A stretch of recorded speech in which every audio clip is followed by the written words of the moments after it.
বিরতির পর আবারও প্রত্যেককে স্বাগত জানাই পাবলিক নওয়ার পর্দায়। চলে যাচ্ছি পরবর্তী খবরে। বুধবার আগরতলায় আয়োজিত এক বিশেষ অনুষ্ঠানে সিভিল, ইলেকট্রিক্যাল এবং মেকানিক্যাল বিভাগে মোট 184 জন প্রার্থীর মধ্যে নিয়োগপত্র বিতরণ করা হয়। রাজ্য সরকারের এই উদ্যোগে কর্মসংস্থানের নতুন দিগন্ত উন্মোচিত হয়েছে। অনুষ্ঠানে উপস্থিত ছিলেন রাজ্যের মুখ্যমন্ত্রী অধ্যাপক ডক্টর মানিক সাহা। তার সঙ্গে মঞ্চে ছিলেন মন্ত্রী রতনলাল নাথ এবং মন্ত্রী প্রণজিৎ সিংহ রায় সহ অন্যান্য বিশিষ্ট অতিথিরা। মুখ্যমন্ত্রী তার বক্তব্যে নবনিযুক্তদের শুভেচ্ছা জানান এবং দায়িত্ববোধের সঙ্গে কাজ করার আহ্বান রাখেন। তিনি বলেন, এই নিয়োগ শুধুমাত্র কর্মসংস্থান নয়, রাজ্যের পরিকাঠামো উন্নয়নের একটি গুরুত্বপূর্ণ পদক্ষেপ। মন্ত্রীগণ সরকারের এই প্রচেষ্টাকে স্বাগত জানান এবং ভবিষ্যতে আরও বেশি কর্মসংস্থানের সুযোগ তৈরির আশ্বাস দেন। চলুন শুনে নিই মুখ্যমন্ত্রী অধ্যাপক ডক্টর মানিক সাহার বক্তব্য। এখানে যদি আমাদের যেটা আমরা ভেবেছি যে উড়ালপুল এখানে করব, এটা উদয়পুরে করব এবং পুষ্পবন্ত প্যালেস হবে, এখানে G16 বিল্ডিং হবে, এখানে মোটর স্ট্যান্ডের যে বিল্ডিংটা হচ্ছে, এখানে মাল্টি লেভেল কার পার্কিং। ত্রিপুরার চেহারাটা কিরকম লাগবে আপনারা বলুন। এটাকে বলে ডেভেলপমেন্ট। একদিকে ডেভেলপমেন্ট, একদিকে চাকরি, একদিকে স্বচ্ছতা, একদিকে মানুষের যা যা আমাদের কমিটমেন্ট সেগুলো, জনজাতিদের উন্নয়ন। আমরা সব দিকে আমরা সবাই চাইছি যে সমস্ত মানুষ, ত্রিপুরার মানুষ আগে দেখুক যে এইভাবেও একটা সরকার চলতে পারে। আগে তো স্কেমের সরকার চলতো, দিল্লিতেও স্কেমের সরকার, এখানেও স্কেমের সরকার।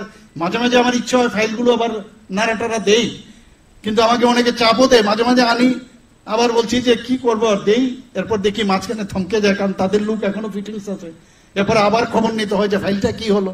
তো এইসব প্রবলেম তো আছে, কিন্তু আমরা চাই যে আমরা একটা স্বচ্ছতার মাধ্যমে এই সরকারকে এখানে প্রপারলি এখানে আমরা করব। এখানে আপনারা এর মধ্যে আমাদের যে প্রাইম মিনিস্টার যেটা PM ডিভাইন, সেই ডিভাইনে আমরা আগরতলা ডেন্টাল কলেজে 202 কোটি টাকা পেয়েছি। প্রধানমন্ত্রীজি দেখছে যে এত সুন্দর, আপনারা নিশ্চয়ই শুনেছেন যে কিছুদিন আগে প্রধানমন্ত্রীজি যখন উড়িষ্যাতে গেল, উনি উনার বক্তব্যে, আগে তো এটা ছিল পলিটিক্যাল ভাষণ, সেখানে উনি গভর্নমেন্টের যে একটা সভা, সেখানে বলছেন आप लोग जाइए त्रिपुरा में जाके देखिए डेवलपमेंट किसको कहते हैं। আর 4-5 দিন আগে আমাদের মাননীয় হোম মিনিস্টার সাহেব উনি নিজে গিয়ে কেরালাতে বলছেন आप जाइए त्रिपुरा में जाके देखिए যে ত্রিপুরা कैसे चल रहा है। তো এই যে বিষয়, আপনারা এতে আমাদের গর্ববোধ হয়, আমাদের কাজ করার অনুপ্রেরণা আরো যোগায়, এবং সেটা সম্ভব হবে যখন আপনারা আমাদের সাথে আরো বেশি সংযুক্ত হবেন। আমাদের যে কথা একটু, যেটা আমাদের কিরণ গীতেজি বলেছেন যে গ্রাউন্ডে আনতে হবে। আমরা তো ডিসিশন নেব, কিন্তু গ্রাউন্ডে কিন্তু আপনারা যখন এই 4 মাসের মধ্যে কাজটা শুরু হয়ে যাবে ফিনিশিং। আমি সেখানেও যখন আমি গেলাম এবার বনদুয়ারে, আমাদের মাননীয় অর্থমন্ত্রী নাম দিয়েছেন এটা স্বর্গদ্বার হচ্ছে, যেরকম ইনফ্রাস্ট্রাকচার দেখালো, বনদুয়ার স্বর্গদ্বার হবে, এবং ত্রিপুরাও যেন স্বর্গদ্বার হয়। শুধু বনদুয়ার কেন, সারা ত্রিপুরাই যেন স্বর্গদ্বার হয়, সেটা একমাত্র আপনাদের উপর ডিপেন্ড করবে।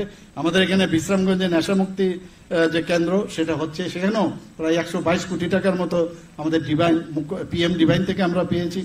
আমরা 8টা জেলার মধ্যে 50 শয্যা বিশিষ্ট, সেখানেও আমাদের বাজেটে রাখা হয়েছে at the rate of 20 crore সমস্ত ডিস্ট্রিক্টে আমরা করবো।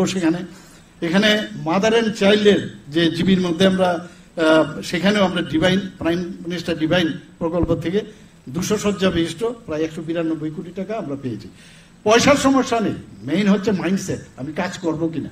মাঝে মাঝে উল্টো পাল্টা খবর আসে যে এমুক জায়গায় এমুক করছে, তেমুক করছে, এটা যাতে না করে, কেন আমি ওনাদের বিরুদ্ধে আমি অ্যাকশন নেব, এটা যাতে কোনো অবস্থায় না হয়।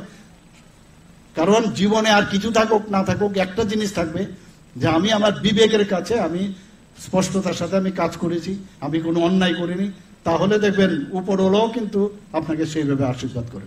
সবাইকে আমি, যারা আজকে এখানে অফার নিতে এসেছেন, তাদের ভবিষ্যৎ সুন্দর হোক সেই কামনা করে আমি সবাইকে ধন্যবাদ জানিয়ে আমার বক্তব্য শেষ করছি।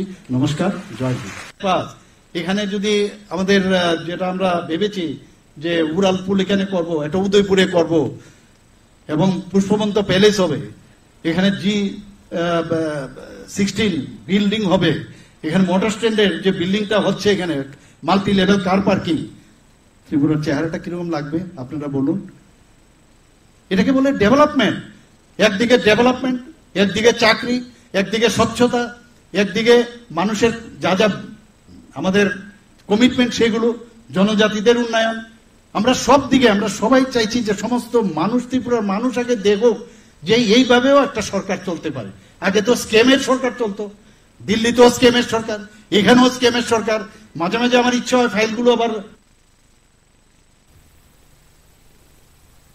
ফিরছি একটা ছোট্ট বিরতির পর, ততক্ষণ পর্যন্ত সঙ্গে থাকুন।